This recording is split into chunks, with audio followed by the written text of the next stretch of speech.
Welcome to another Mechanic Show. Mechanic! Today we're gonna review The Legend of Zelda, Link Between Worlds. Do I really have to make a review about Zelda games now? After all, the only real Zelda game that I didn't really like was the Zelda CDI games. Well, if you want to know, this game is a sequel to Link to the Past, one of the best games in the SNES. Saying that, I still wish that Link in this game had his traditional pink hair, like he did in Link to the Past. At the same time PS4 and Xbox One were being released, Nintendo countered by releasing Mario for the Wii U and this game. So instead of people talking about the new console generation, they started talking about Mario and Zelda, and I'm one of those people. So the last Zelda games on the DS were good, but the controls using the DS Pen was not really one of my favorite controls. I just don't like the touchscreen, or playing with the Wiimote.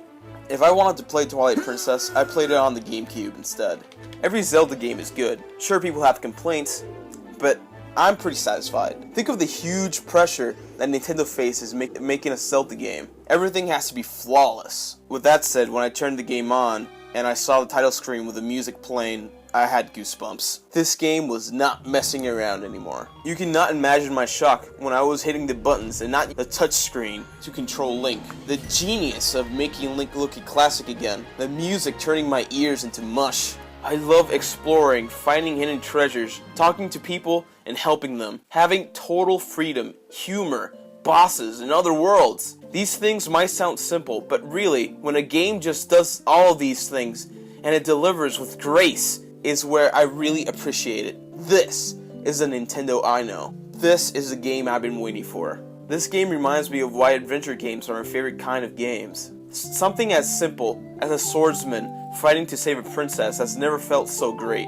But something I really want to know, why don't any of the reviews I saw tell you that you can use the buttons and not require the stylus controllers? Seriously, none of them tell you. Going and making a sequel to Link to the Past was not an easy task. This is a game where a lot of people consider their favorites, and it's one of the best Zelda games out there. But with this game, Nintendo really showed me that they still got it. Really, to review this game is almost impossible. It just made me speechless.